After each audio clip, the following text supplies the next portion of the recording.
Daniel.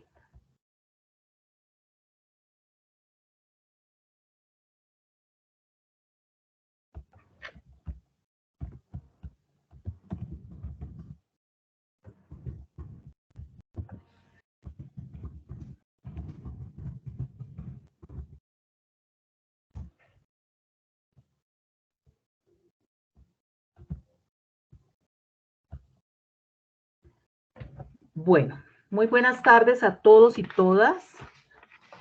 En el día de hoy, bienvenidos a la conferencia titulada La investigación formativa como sistema, una mirada desde la teoría de la actividad, del doctor José David Erazo de la Universidad de Córdoba en Montería.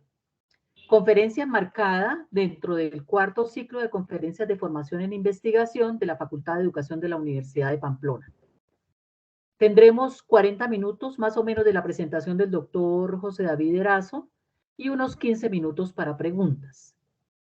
Mi nombre es Judith Cecilia Albarracín Trujillo, docente del área de inglés de la licenciatura en lenguas extranjeras de la Universidad de Pamplona y directora del Grupo Griles de nuestra licenciatura.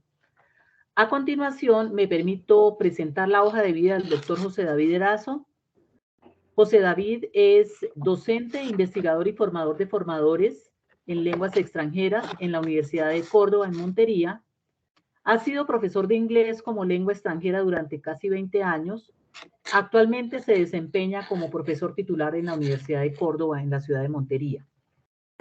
José David Erazo es doctor en Language, Literacy and Culture de la Universidad de Pittsburgh, en Pensilvania, en los Estados Unidos. También tiene un Master of Arts in Education de la Universidad del Norte de Barranquilla, Colombia. Una especialización en enseñanza del idioma inglés de la Universidad del Norte de Barranquilla, tesis cum laude. Y es egresado de nuestra licenciatura en inglés-francés de la Universidad de Pamplona, lo cual nos llena de orgullo. Con su tesis también cum laude. Obtuvo un certificado en estudios latinoamericanos, Centro de Estudios Latinoamericanos de la Universidad de Pittsburgh, Pensilvania, en los Estados Unidos. Fue becario Fulbright en el 2009, programa de educación de posgrado para las regiones de Colombia, y en el año pasado fue becario visitante Fulbright en la Universidad Estatal de Ohio, en Columbia, Estados Unidos. Es presidente de la Asociación Latinoamericana de Lingüística Sistémica Funcional y representante para el Caribe de la Asociación Latinoamericana de Lingüística Sistémica Funcional. Sus intereses investigativos se centran en las pedagogías de la lingüística sistémica funcional, o Systemic Functional Linguistics, por sus siglas en inglés, y sus implicaciones en el desarrollo profesional basado en esta pedagogía. También en la lectura crítica o leer para aprender, la teoría de la actividad histórico-cultural y la teoría de la actividad del aprendizaje, término generalizado introducido inicialmente por los psicólogos rusos, soviéticos, Vygotsky, Leontiev, Rubinstein, y desarrollado más recientemente tanto en Rusia como en el Occidente. Entre sus actividades destacamos la coordinación de la Oficina de Investigación, coordinador de proceso de acreditación de la licenciatura de enseñanza en lenguas extranjeras en la Universidad de Córdoba, formador de formadores en servicio, asesor de investigación de grado y posgrado, editor de la revista Avances en Educación y Humanidades de la Facultad de Educación y Ciencias Humanas. El doctor Erazo también ha sido coordinador de práctica docente, director del Instituto de Lenguas Extranjeras, presidente de la primera y segunda conferencia regional ILT, editor de la revista ILT Voices, que es una publicación de la Sociedad Internacional para el Liderazgo Educativo, ISEL, en la India, muy leída en muchos países. El doctor Erazo ha publicado más de una veintena de artículos y capítulos de libro revisados por pares, inclusive este año, en el 2022. Diseño de materiales en desarrollo didáctico, ha realizado múltiples conferencias y presentaciones a lo largo de su desempeño profesional desde hace más de 2 décadas. Doctor José David Erazo, nos complace tenerlo como nuestro invitado especial. Agradecemos inmensamente compartir sus conocimientos y avances en investigación formativa, Sin más preámbulos, le invitamos a iniciar su conferencia dándole la más cordial bienvenida a esta, su casa de estudios. Muchas gracias, Judith, muy amable por tan detallada presentación. Habían cosas que se me habían olvidado, pero muy agradecido por esta invitación. Para mí es a la vez un placer y es un honor poder estar aquí el día de hoy conversando con todos y todas al respecto del tema de la formación en investigación en la universidad, particularmente en programas de pregrado en educación. Y digo que es un placer porque este tema me ha apasionado desde hace mucho tiempo. Después que ingresé a trabajar en la universidad, he estado trabajando en formación e investigación, así como lo decía Judith, en el trabajo de coordinación de la oficina de investigación del programa y demás. Entonces es un tema que he vivido muy cerca, muy intensamente con todos los estudiantes que he tenido la dicha de enseñar. Y a la vez es un honor porque, bueno, siempre llevo a la Universidad de Pamplona en mi corazón, la recuerdo todavía como aquella casa vieja de techos de teja, cuyos laberintos recorrí literalmente, ¿no? Así era esa casa hace ya 30 años, increíble. Justo cuando me graduaba en el 94 de Pamplona, estaban comenzando a mudarse para la nueva sede, así que no tuve la dicha de conocerla, pero espero, bueno, en algún momento poder visitarlos también presencialmente y allí sí, como acaba de decir Gabriel allí en el mensaje, regresar a casa físicamente. Entonces, de nuevo, muchas gracias por la invitación. Espero pues que podamos conversar muy ampliamente sobre este tema en el tiempo que tenemos y que de aquí salgan muchas experiencias positivas para todos. Voy a compartir pantalla en este momento, agradezco me confirmen si van a poder ver la presentación.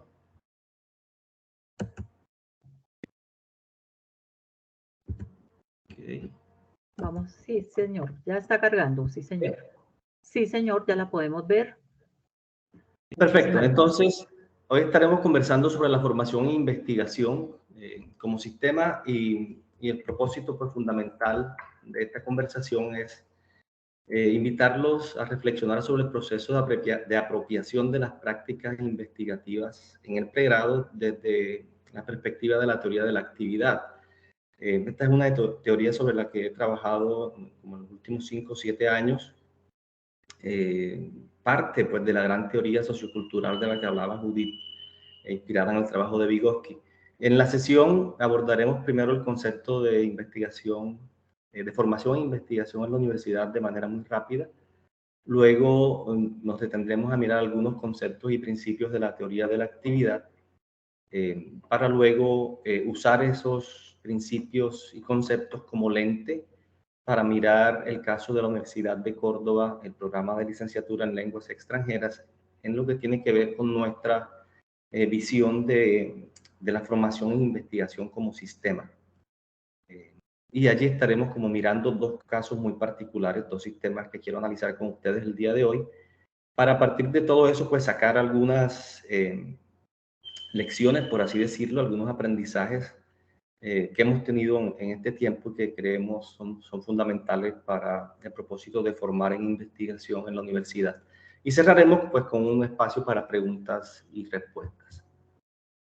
Cuando hablamos de formación e investigación, generalmente nos referimos al conjunto de estrategias, actividades, proyectos, técnicas, espacios, etcétera, que se realizan entre profesor y estudiantes y que promueven el desarrollo de competencias en investigación. Según el CNA, por ejemplo, en su revisión más reciente de los lineamientos para los programas académicos en la universidad, nos habla que lo que debemos hacer las universidades es desarrollar un espíritu investigativo, artístico, creativo, innovador, lo ponen en esos términos, y a través de ese desarrollo podamos aproximarnos críticamente y permanentemente al estado del arte del área que estemos estudiando, ¿no? Es decir, al conocimiento particular del área de estudio, de manera que eso se convierta en un contexto para el desarrollo de pensamiento autónomo, crítico y ético que podamos llevar como profesionales a la identificación, formulación de problemas y obviamente a la contribución en en su solución. Entonces se destaca como en esta definición del Consejo Nacional de Acreditación, que es usualmente la que tenemos como referencia en Colombia, el hecho de que promover o formar en investigación en la universidad tiene estos elementos del deseo de investigar por parte del estudiante o los estudiantes, investigar pues críticamente con un fundamento teórico en el conocimiento del área que se investiga y haciendo uso de procesos de pensamiento pues crítico, autónomos, de la ética de la investigación, etcétera, de manera que esto pueda contribuir a mejorarnos como profesión, a mejorar nuestra labor profesional, perdón.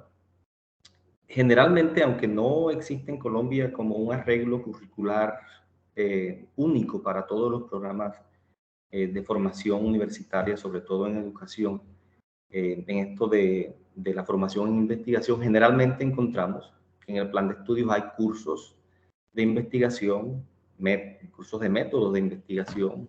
En algunos casos se llaman métodos, en otros se llaman proyectos, en otros se llaman cursos de seminario, así lo llamamos nosotros.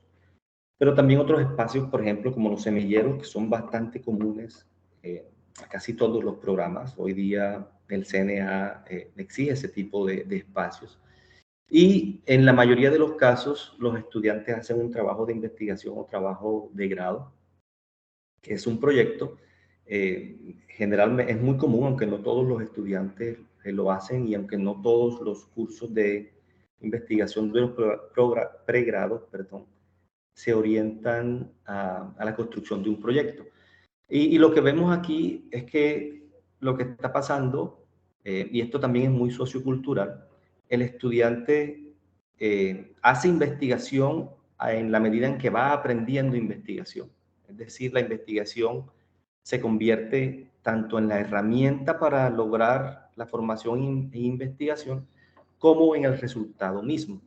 En términos socioculturales, la investigación se vuelve tanto herramienta como resultado en este proceso.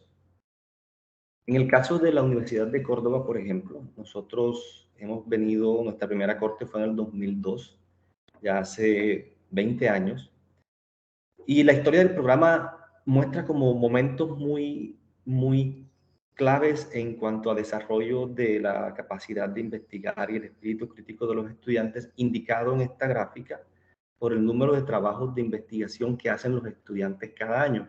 Si bien este no es el único resultado de los procesos de investigación, es un resultado que es muy contundente para poder decir en mi universidad se promueve el interés por la investigación o no, porque en la medida en que haya más estudiantes haciendo trabajos de investigación como opción de grado, esto quiere decir que hay mayor interés. Entonces, en la Universidad de Córdoba, en la licenciatura en lenguas extranjeras, hay como 3 momentos muy importantes aquí en esta gráfica. Hasta el 2007, la investigación, el trabajo en investigación era obligatorio. Todos los estudiantes al finalizar su programa debían presentar una tesis de grado, modalidad de investigación. Luego, en el 2007, la universidad saca una resolución en la que propone 6 opciones de trabajo de grado. Entonces, a partir del 2008, los estudiantes pueden comenzar a escoger a qué opción de trabajo, con qué opción de trabajo de grado se gradúan. Entre las opciones están el diplomado, la pasantía, la creación de empresas, monografía, un semestre de posgrados, práctica empresarial y el trabajo de investigación o tesis. Como es de suponer, la mayoría de estudiantes enseguida se fueron por las otras opciones y el número de trabajos de investigación comenzó a decaer radicalmente hasta el año 2014. Allí en ese año conformamos un equipo de trabajo del que tuve la fortuna de ser parte y nos encomendaron la misión de revisar los procesos de formación e investigación en nuestro programa. Y se nos ocurrió la idea, pues yo recién venía de mi doctorado en Estados Unidos con un énfasis inmenso en Vygotsky, teoría sociocultural. Mi tesis de grado no era de formación e investigación, pero sí de aplicación de todos estos principios a la enseñanza. Y empezamos a tomar esos elementos y se nos ocurre la idea de desarrollar lo que hemos llamado un sistema de apoyo a la investigación. Ahorita se los voy a mostrar. Y como pueden ver en la gráfica, pues el impacto fue inmediato y fue muy relevante. Pasamos en 2014 de tener 4 trabajos de investigación al año, en el 2015 a tener 26. Estoy hablando de 52 estudiantes de último semestre haciendo investigación. Eso era más de la mitad de los estudiantes de esa corte. Y así nos hemos mantenido hasta 2019. Podemos ver allí que hubo un descenso en 2020-21, pues eso se fue nuevamente, disminuyó radicalmente producto de la pandemia. Y en este momento tenemos en este primer semestre 12 trabajos de investigación nuevamente. Lo que quiere decir, en nuestra opinión, que el sistema de investigación que propusimos en ese momento y que pueden ver en esta gráfica, comenzó a surtir sus efectos. Les voy a como hablar de cada uno de los elementos de este sistema para intentar mostrar cómo funciona. Más adelante estaremos hablando de algunos de estos elementos en mayor detalle. Por ahora puedo decir que hay unos elementos que son parte del plan de estudios y que son cursos. Por ejemplo, la práctica pedagógica investigativa, PPI, desde tercer semestre. Casi todos los programas de licenciatura por norma debemos tener esa práctica a partir de ese semestre. Se extiende hasta séptimo, luego práctica docente en octavo, práctica docente 2 en noveno y trabajo de grado también, y trabajo de grado en décimo. Es decir, nuestro estudiante puede matricular trabajo de grado desde noveno semestre, o si no, lo matricula solo en décimo. Y otro curso de plan de estudio muy importante son los cursos de seminario de investigación, así lo llamamos. Tenemos 3 seminarios en este momento, cada uno de 2 créditos, equivalentes a 2 horas semanales. En otros momentos hemos tenido 2 seminarios no más de 4 horas semanales, y creo que en la primera versión de nuestro plan de estudios teníamos uno solo. Pero bueno, en estos momentos tenemos 3 seminarios como cursos que el estudiante matricula.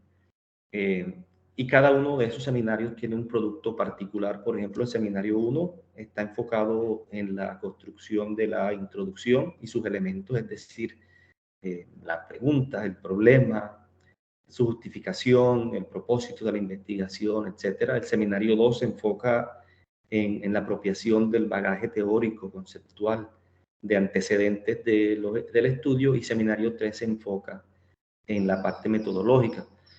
Pero además de esos espacios en el plan de estudio, de esos cursos, pues tenemos otros espacios también en el currículo, como los semilleros, a los que los estudiantes se vinculan desde quinto semestre. Tenemos 5 semilleros. A veces hay pocos estudiantes, a veces hay bastantes estudiantes en los semilleros, pero se han mantenido relativamente activos. Tenemos un congreso semestral de investigación formativa, del que les hablaré más adelante, organizado por estudiantes cada semestre. Hacemos un congreso internacional cada 2 años. Hay diferentes momentos de socialización de propuestas. Por ejemplo, en séptimo semestre los estudiantes socializan sus ideas de investigación en un póster que construyen en el curso de seminario, y socializan ese póster en el congreso de estudiantes.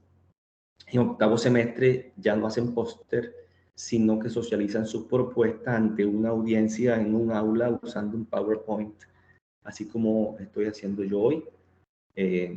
Dentro también del Congreso Semestral de Investigación de Estudiantes, también en ese semestre, en octavo, nuestros estudiantes hacen una práctica de investigación, una práctica de campo, que hacen en otra universidad, usualmente, o la hemos hecho, pues, en el Unicolombo en Cartagena, Universidad de Cartagena, y estos últimos años la hemos estado haciendo junto con la Universidad de Sucre. Hacemos el evento ellos y nosotros a la vez, un solo evento, o nosotros vamos allá o ellos vienen acá. Como nos queda muy cerca, 1 hora de carretera, 1:30, máximo 2, lo hemos venido haciendo. Ojalá podamos hacer eso con Unipamplona en algún momento, esa práctica de investigación de la que les estoy hablando. Bueno, y hay diferentes otros espacios, informes de avances que hacen los estudiantes una vez inician su trabajo de grado. A quienes hacen ese trabajo de grado en investigación empiezan a participar de un ciclo de talleres que los ayuda con la escritura hasta que llegan a la sustentación. Este es como en sí como el sistema, todo enfocado hacia esa flecha central que ven allí, que es hacia lograr que el estudiante desarrolle competencias en investigación, o como yo lo llamo, se apropie de las prácticas sociales de la investigación en educación. y pueda culminar, si así lo decide, en su trabajo de grado, modalidad de investigación. La lectura que quiero hacer de esto hoy, y debo decir que es la primera vez que intento presentar esto de esta manera, si bien nosotros hemos venido haciendo todo este proceso en nuestra universidad desde el 2014 hacia acá, es la primera vez que creo que explícitamente lo presento y lo conceptualizamos de esa manera. Por tanto, debo decir que es mi posición en este momento personal al respecto y no la posición de la universidad. Quiero hablarles entonces de cómo la teoría de la actividad nos permite entender cómo funciona ese sistema que les acabo de mostrar y cuáles son sus características y por qué funciona de esa manera. La teoría de la actividad se origina en los trabajos de Vygotsky hace ya 100 años y de su idea fundamental de que el desarrollo humano ocurre en sociedad, es un fenómeno social que se da en la interacción con otros mediado por diferentes tipos de artefactos o herramientas tanto materiales como simbólicas. Por ejemplo, el lenguaje en esta diapositiva es una herramienta simbólica de mediación para ayudarme a mí a presentar, pero también para ayudarle a ustedes a entender. El computador es una herramienta, en este caso física, ¿verdad?, que me permite la comunicación con ustedes a través del Internet. Esa idea de mediación de Vygotsky y la idea de artefactos y la idea de construcción social, pues permea toda la teoría que se desprende de su trabajo, la teoría sociocultural, incluida la teoría de la actividad de la que estamos hablando hoy.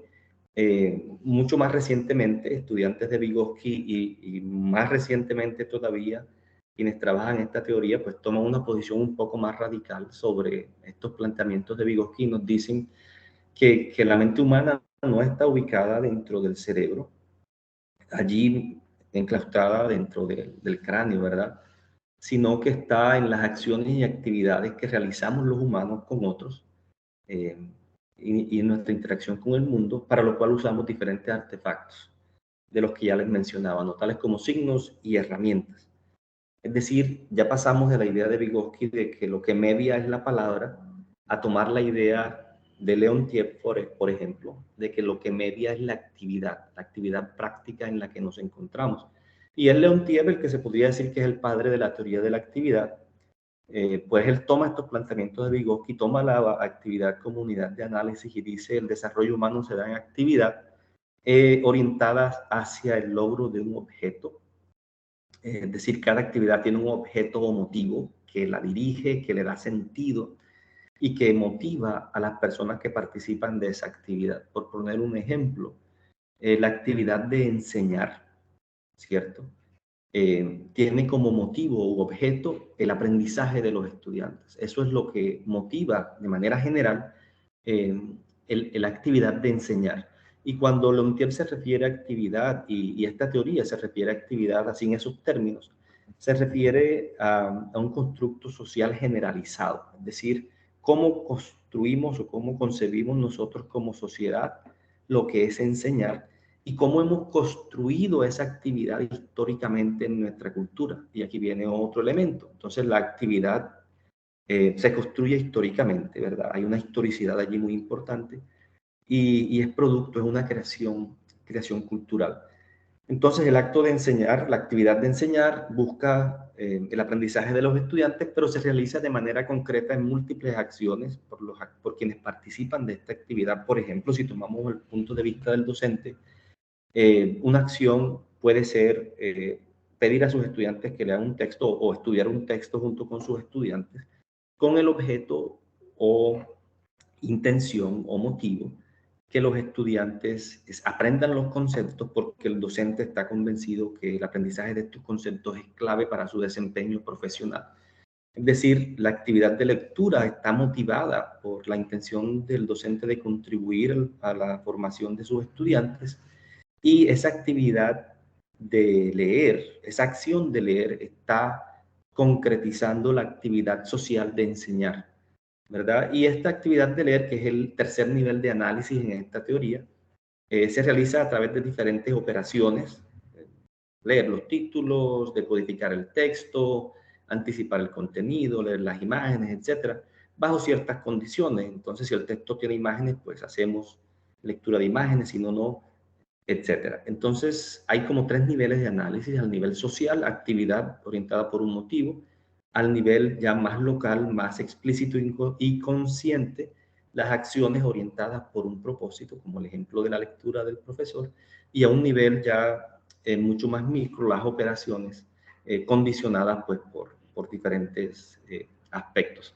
O sea, a partir de estos elementos, mucho más recientemente, Engström en Finlandia y su equipo de trabajo han empezado a conceptuar la teoría de la actividad como un marco teórico para comprender, que era lo que venía haciendo Leontief, pero también para transformar sistemas complejos del actuar humano. Por ejemplo, el programa de licenciatura de ustedes y en el que yo trabajo son sistemas complejos de actuación humana, son sistemas sociales en los que participamos muchas personas, en los que hay muchas herramientas que se orientan a propósitos muy claramente definidos, y que estos propósitos han sido pues construidos socialmente, históricamente, y son relevantes y válidos para nuestra cultura.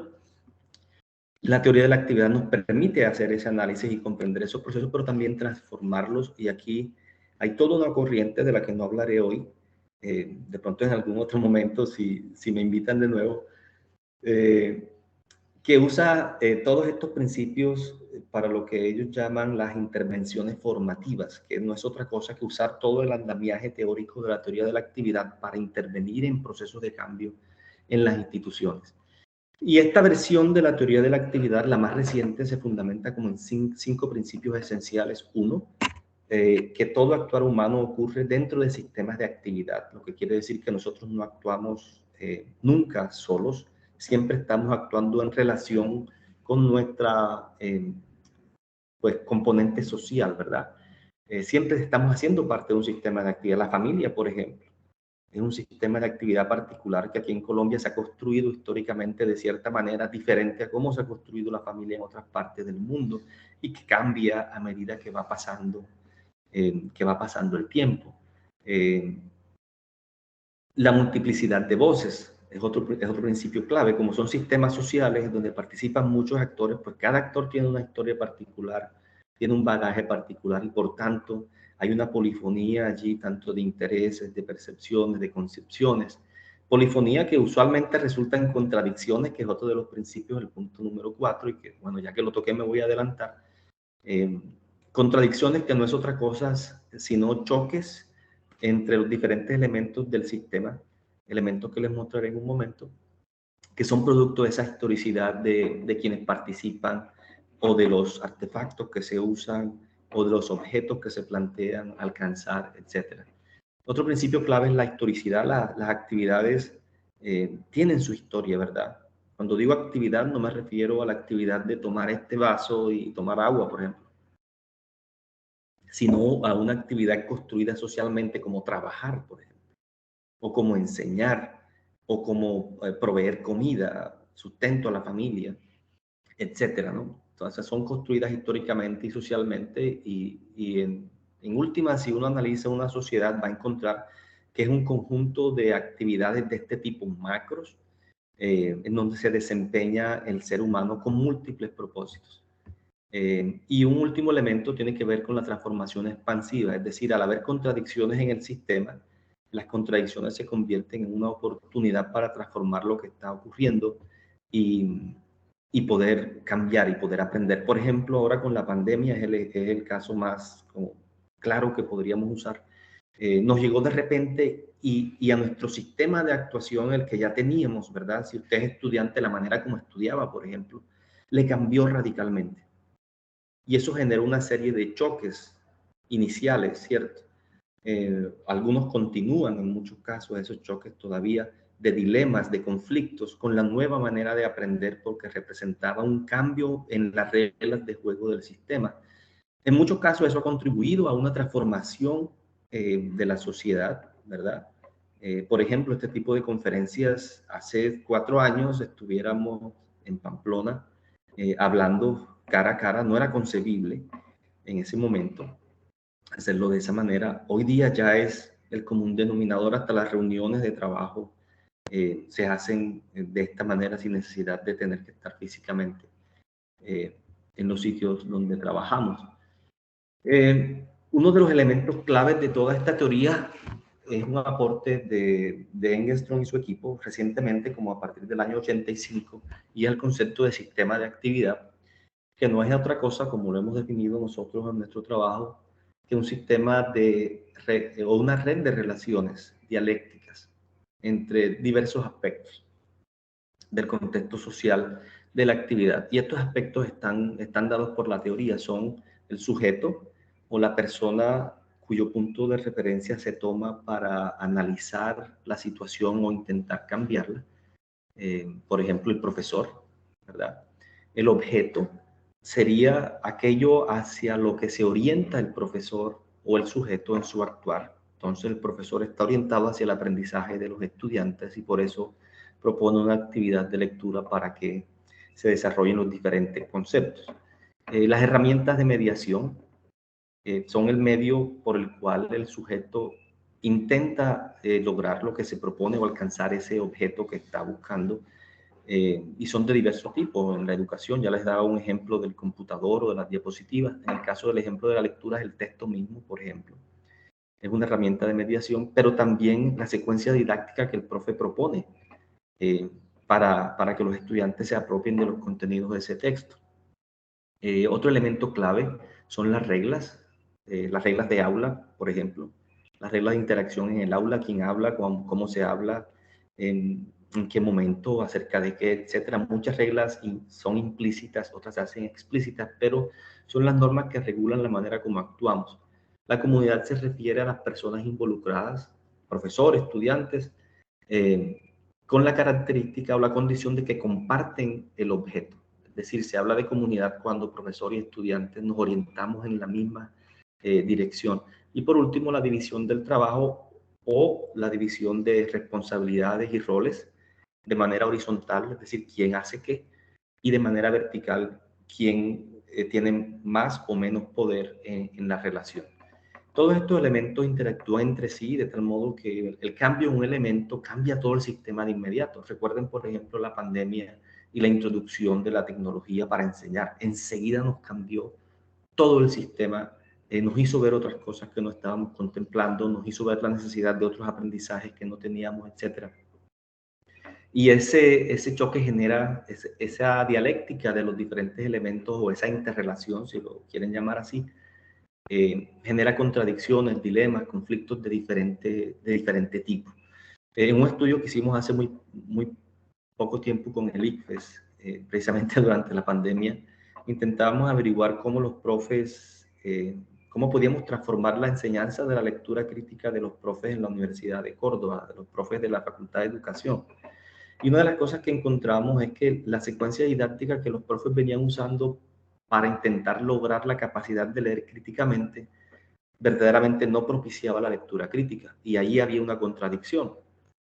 Y la historia de esa contradicción es que los profes decían, bueno, es que yo la verdad de lectura crítica estudié muy poco, nunca me enseñaron a leer críticamente en el bachillerato, nunca lo aprendí en la universidad, en realidad muy poco, ahora es que lo estoy intentando hacer con el doctorado y bueno, yo estoy haciendo lo que creo que se puede hacer, pero no es así. Estas contradicciones pues se convierten en una oportunidad de crecimiento, de transformación, en la medida en que podemos pues resolverlas y así es como el sistema avanza, como la sociedad se mueve. Entonces voy a usar estos elementos que les he presentado, sobre todo la idea del sistema de actividad, para ilustrar cómo funciona el sistema de apoyo a la investigación en el programa de lenguas extranjeras de la Universidad de Córdoba y cómo podemos desde estos elementos entender por qué funciona de esa manera y también pues poder manipularlo, ¿cierto? Poder analizar dónde están los problemas y poder intervenir. A mi modo de ver, es una herramienta muy importante para intentar pues, mejorar todos estos procesos en la universidad.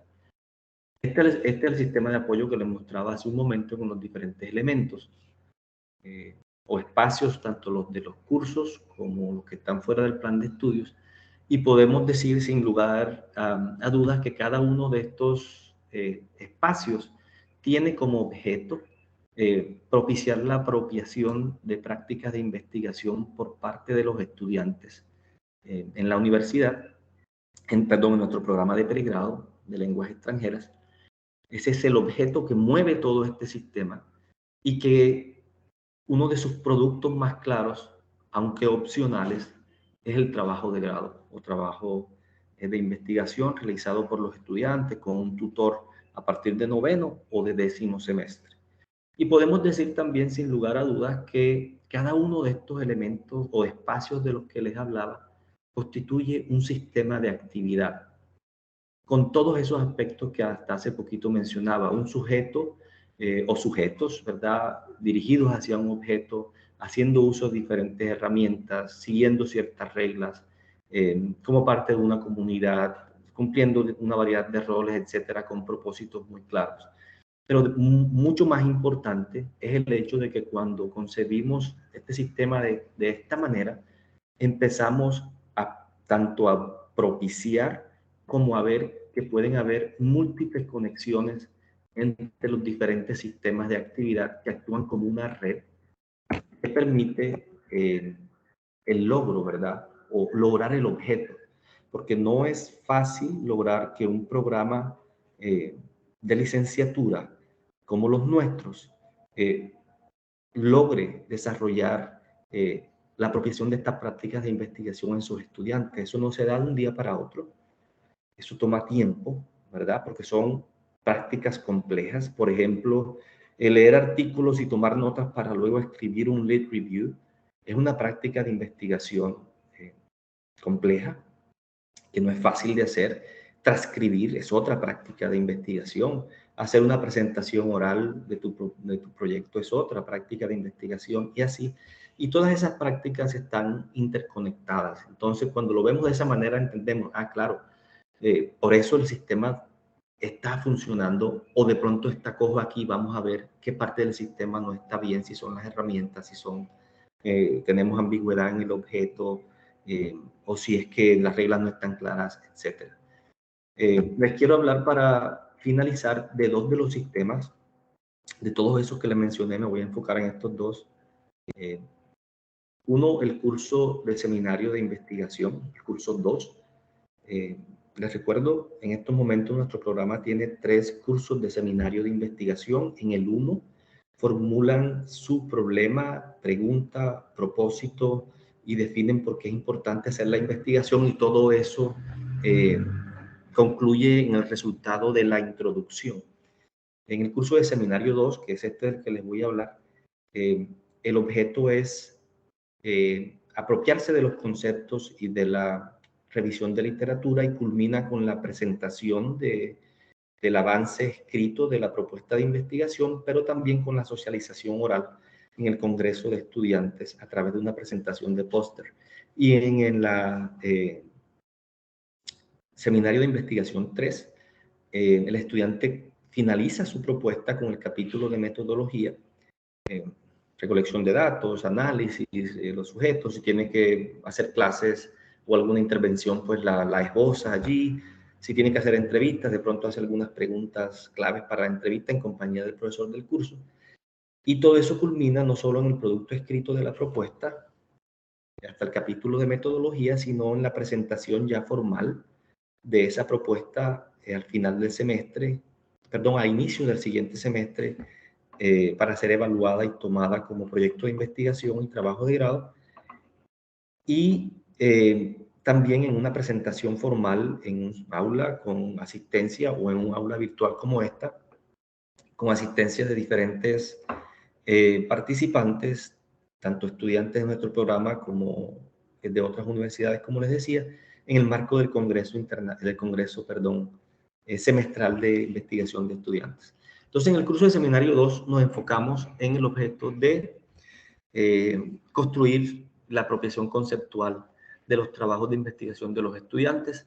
Generalmente los profes que orientan este curso son profesores con experiencia en investigación, casi todos doctores, y si no, por lo menos con maestría y publicaciones que puedan servirle de base para poder enseñarle estos aspectos a los estudiantes. Aquí los docentes hacen uso de diversas herramientas de mediación para desarrollar estas prácticas de investigación de este curso. Los lineamientos que tenemos definidos en el programa de investigación, las presentaciones que hacen dentro del curso, las asesorías que programan los estudiantes, los profesores con los estudiantes, proyecto a proyecto, se reúnen 20 minutos y discuten elementos de su proyecto o la escritura, etcétera. Y los procesos de escritura. Aquí nos ha sido de muchísima utilidad, al menos en mi caso, el uso de la pedagogía de géneros textuales, que es otra de las áreas que trabajo, para enseñanza del discurso académico, tanto oral como escrito, que tiene que ver con la investigación. Y ha sido muy útil porque permite al estudiante ver claramente cómo funcionan los textos que tiene que escribir, su introducción, el marco conceptual, la revisión de literatura, cómo funcionan los artículos, etcétera. Conocimiento que usa pues en la escritura de su propuesta. Tenemos como toda aula diferentes reglas, pero una que quiero resaltar es que cuando el estudiante está haciendo los cursos de investigación, los profesores asumimos que ese estudiante se va a graduar con esa propuesta. Recuerden que en nuestra universidad el estudiante escoge qué opción de grado toma, y una de esas es investigación. Pero nosotros los profes de seminario decimos, en lo que a nosotros concierne, te voy a exigir como si te fueras a graduar con esta propuesta. Y eso ha sido clave porque permite que el estudiante se enfoque hacia tener eso como meta, aunque después no lo haga, aunque después tome un diplomado o tome otra opción. Y es importante porque si no se hace de esa manera, el estudiante termina los cursos de seminario con unas propuestas muy débiles, porque de pronto dijo, yo no voy a hacer investigación, voy a hacer diplomado, me voy a esforzar poco. Entonces termina con unas propuestas débiles, pasa con su 3, ¿verdad? Producto de las diferentes actividades, pero cuando llega la hora de matricular su trabajo de grado, descubre que no puede hacer diplomado porque se cerró el cupo o no le dio el promedio o ya no quiso hacerlo y su propuesta es débil. Entonces, la idea es que el estudiante tenga siempre esta opción allí vigente. La comunidad, pues los estudiantes y profes que enseñan el curso alrededor de el objeto de propuesta de investigación.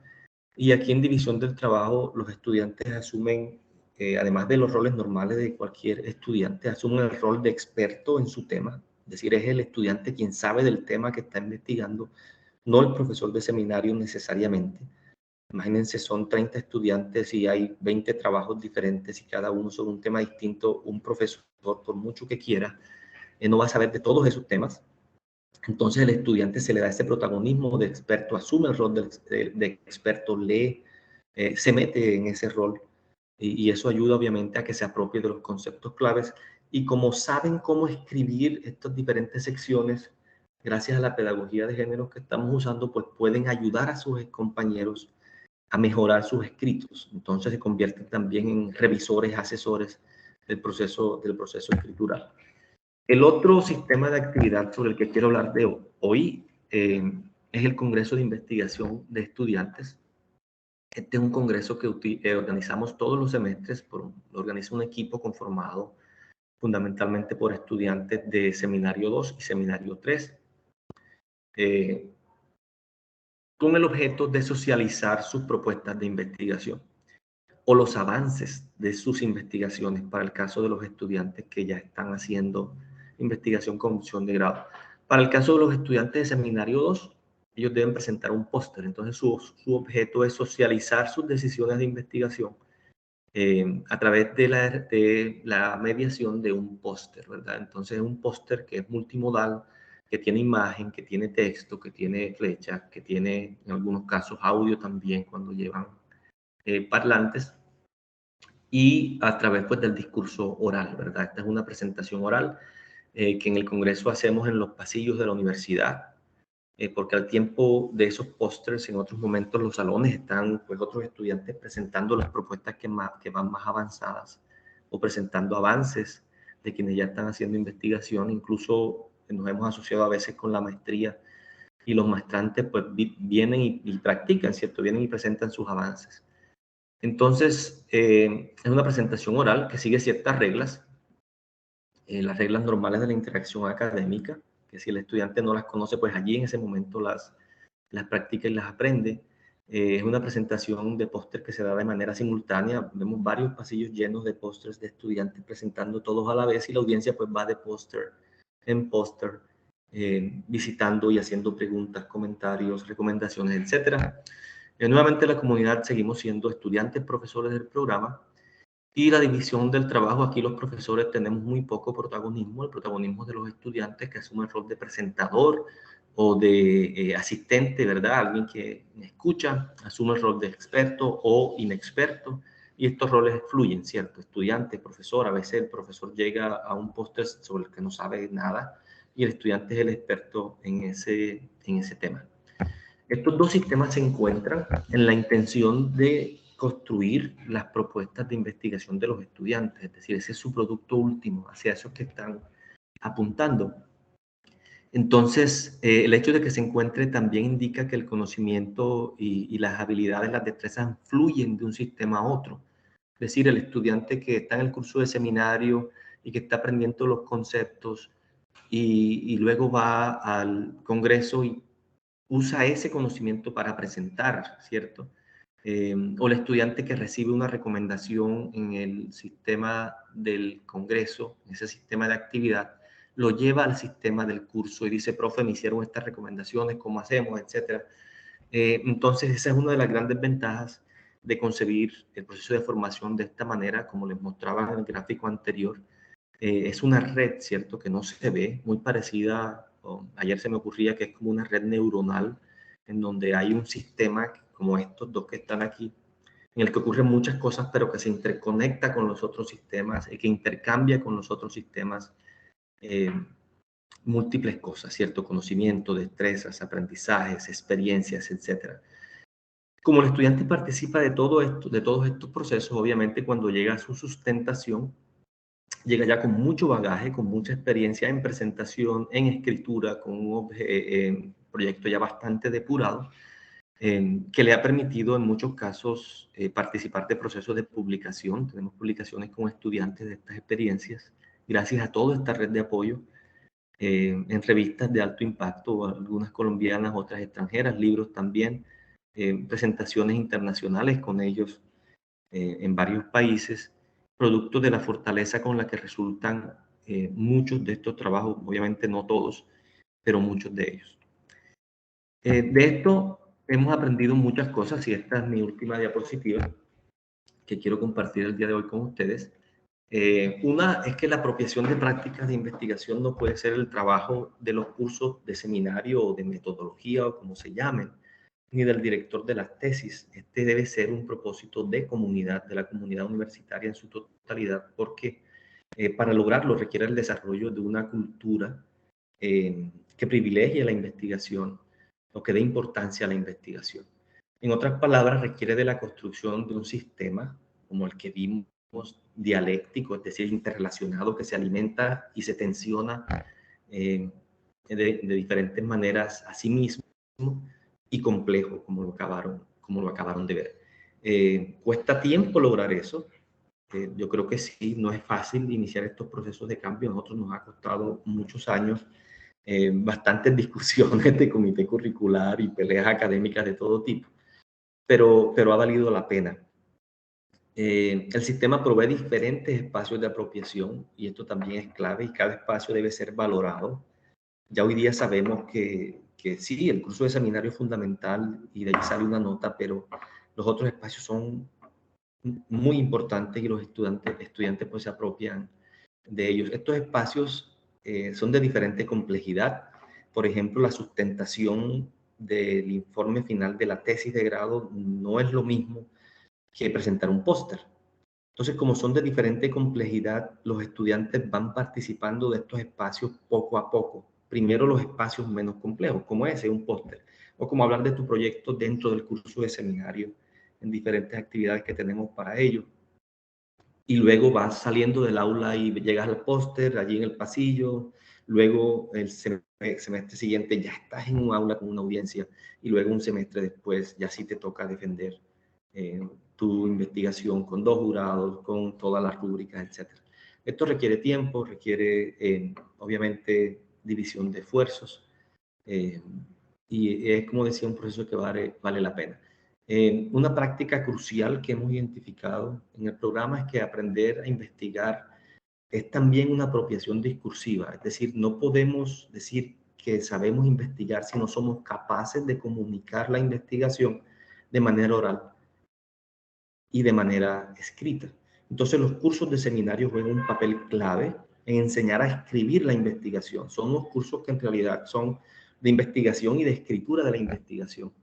Y luego los talleres que tenemos cuando se hace ya trabajo de investigación con opción de grado, también son otro espacio allí donde se apropia el estudiante de elementos discursivos, de los géneros textuales de la investigación, etc. También hemos aprendido a no tenerle miedo a las contradicciones y a las peleas y a las discusiones, porque hemos por experiencia y por lectura encontrado que todas estas contradicciones son una oportunidad crucial de desarrollo. Nosotros tenemos, en el 2014 éramos solo 2 doctores y ya habían discusiones fuertes, ahora somos 4 o 5, y hay más contradicciones porque cada quien viene con una historia distinta y cada vez que eso ocurre, nuestro sistema se reorganiza, se adapta, empieza a incorporar otros elementos que antes no estaba incorporando. Por ejemplo, hoy día le estamos prestando mucha más atención a lo que se llama reflexivity statements, que es esa parte de los proyectos o de los artículos donde uno dice quién es, de dónde viene y cómo eso puede influenciar su trabajo, producto de los doctores que han llegado recientemente al programa. 2 de ellos, pues estamos empezando a tocar otros temas que antes no veíamos. Por ejemplo, estamos empezando a trabajar multimodalidad, desarrollo de interculturalidad, desarrollo de democracia, paz, etcétera, producto de la atención del sistema, que antes se enfocaba en cosas diferentes, ¿no? Que aún todavía permanecen en algunos casos, pero y ahí lo bonito, estas contradicciones han permitido su reconstrucción, su desarrollo, su cambio. Como les decía, el conocimiento, la habilidad fluye a través de todo el sistema de forma compleja y no está circunscrito en solo espacios como los cursos. Otro aprendizaje fundamental ha sido la importancia de los motivos o de la orientación de uno hacia un objeto en la investigación, en sus proyectos.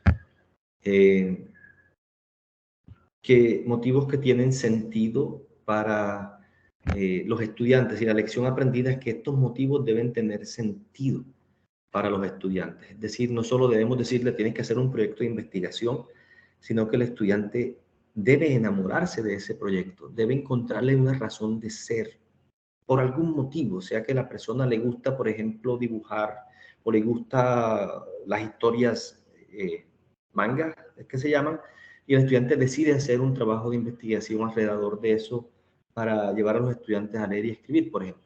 Entonces, es clave que el estudiante encuentre sentido a los proyectos que hace, los llene con su vivencia, con su personalidad, con su identidad. Y por último, que todo este proceso debe ser pues, transparente, es decir, fácil de entender, fácil de leer por parte de los estudiantes. Es reconocible en sus diferentes momentos, sus productos, etcétera. Y todo esto debe hacerse explícito de múltiples maneras, en reuniones, en documentos escritos, en presentaciones y demás.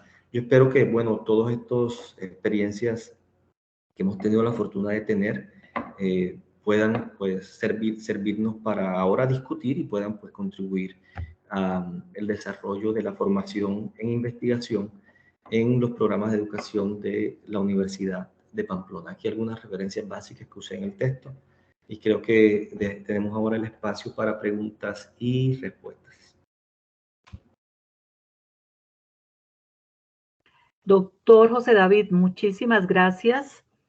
Muy importante, muy interesante, muy descriptivo ese proceso y la forma como llevan la investigación al interior del programa y cómo esa teoría de la actividad se inserta en ese proceso investigativo que ustedes llevan con los estudiantes, porque lo vemos, por ejemplo, cómo el estudiante se apropia, adquiere esa experticia en su proceso de formación. Me llama la atención cuando habla de contradicciones. Las contradicciones son una oportunidad crucial de desarrollo. Me parece que contradicción en este caso es evolución para mejorar. salirnos de la zona de confort, no encasillarnos en preconcepciones o en argumentos o en metodologías que de pronto no nos dejan evolucionar. Entonces, esas contradicciones son importantísimas. Lo felicito. Vamos a dar paso a nuestra audiencia para la Gracias. formulación de preguntas. Muchísimas gracias, doctor. Entonces, quedamos atentos a ver a las preguntas de la audiencia.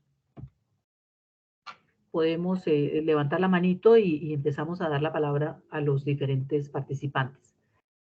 Tenemos al profesor Gabriel.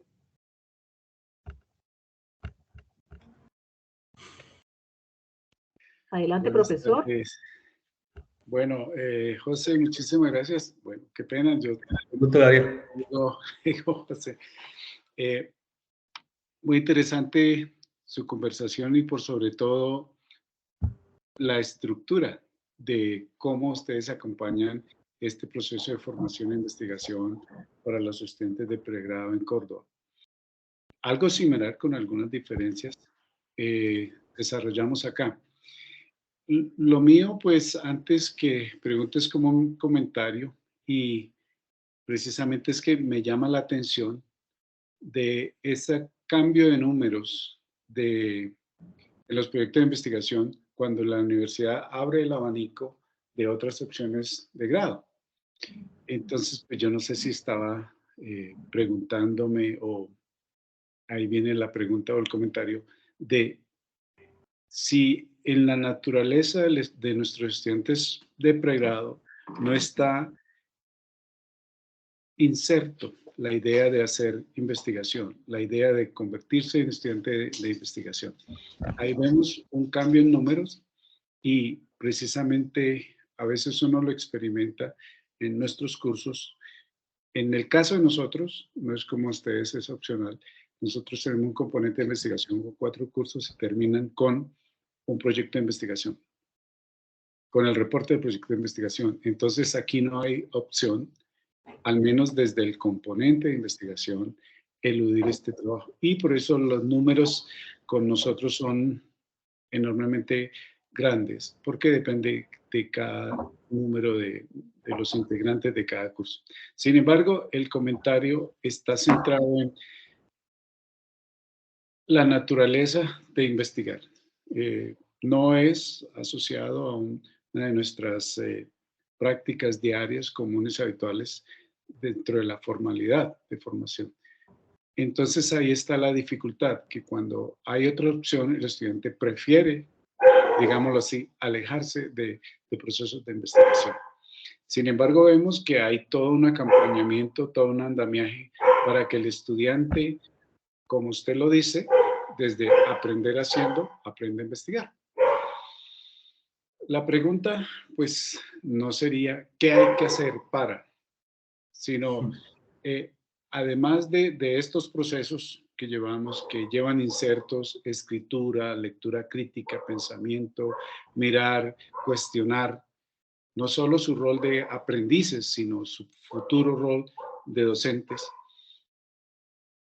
¿Hacia dónde debemos caminar para llegar a enamorar, para llegar a involucrar cada día más estos procesos de investigación?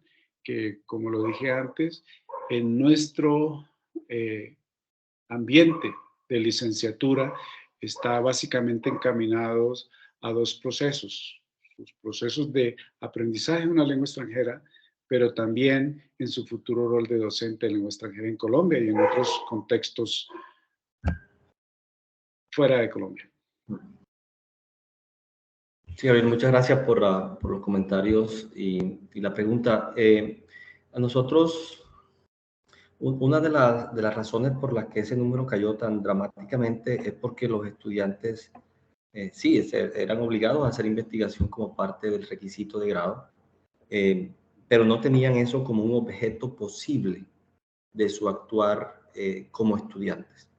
Y una de las grandes ganancias que ha permitido el sistema que tenemos es el de demistificar el proceso de investigar, porque genera todavía pues tenemos la secuela de las ciencias exactas y el encumbramiento que se le ha hecho a la investigación como algo muy allá arriba que no podemos alcanzar, de personas pues tipo Einstein, cierto, algo que es muy difícil, muy complejo hacer. Lo que hace el sistema es hacer transparente todo eso, para que el estudiante diga, ah, es que así se escribe una introducción, ah, es que así se buscan los trabajos, los artículos, ah, es que así se anota, ah, es que así se hacen las bibliografías.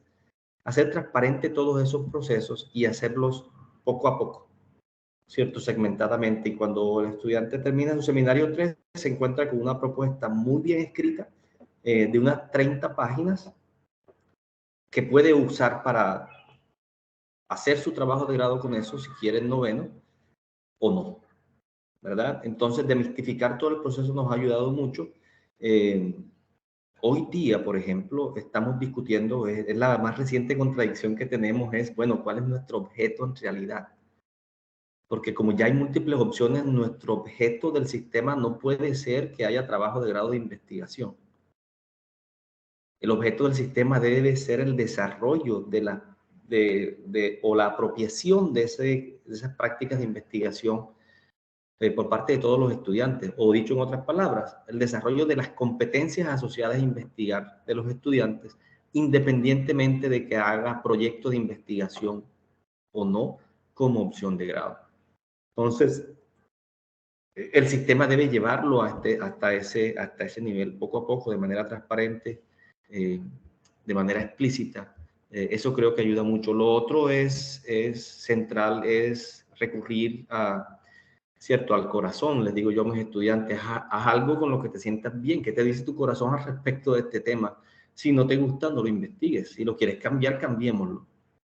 ¿Verdad? Estamos a tiempo, cambiémoslo. Hagamos la introducción de nuevo, ya tú sabes cómo hacer una introducción. Vamos a leer, vamos, te ayudo, vamos, nos reunimos, buscamos. Si esto te gusta más, pues haz algo que te guste bastante. No hagas algo por salir de la tarea. Porque si no, no tiene sentido, va a ser muy árido el proceso de aprender. Bueno, José, muchísimas Gracias, gracias. Betty, por el comentario. Muchísimas gracias y como usted dijo, pues que no sea esta la primera vez que haya otras invitaciones, otros Sí, intercambios ojalá. de trabajo y de construcción colectiva de estos procesos de formación en estudiantes investigadores. Gracias, José. Buena tarde. Con mucho gusto. Buenas tardes, Gabriel. Muchas gracias, profesor Gabriel, por su pregunta, por su intervención, por su comentario. ¿Alguien más que desee hacerle alguna pregunta al doctor Erazo? Estamos aquí atentos a sus cuestionamientos, a sus comentarios.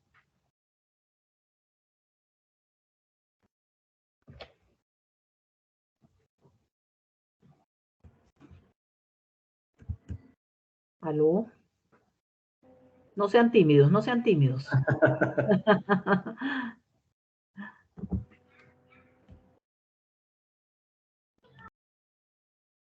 ¿Aló?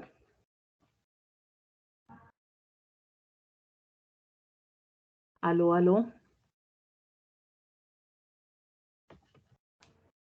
Bueno, muy interesante, Un gusto, Judith. doctor José David. Muy interesante la temática, vemos acá unos comentarios, resalta la importancia de articular los procesos de la formación para la formación integral. Muchas gracias por compartir la experiencia. La profesora Miriam también le dice muchas gracias por la socialización del proceso de formación de investigación en la Universidad de Córdoba. Y muy interesante lo que nos propone en el día de hoy. Agradecemos muchísimo compartir su tiempo, su experiencia con nosotros. Esperamos que pueda unirse a nosotros en futuras ocasiones. Siempre va a ser bienvenido a esta que es su casa de estudio. Así es, muchas gracias. Y de nuevo, bueno, ha sido un placer. Muchos éxitos en todos sus proyectos y nos vemos pronto. Claro que sí, doctor. Muchísimas gracias por compartir su tiempo y le deseamos muchos éxitos en todas sus actividades. Hasta luego. Hasta luego.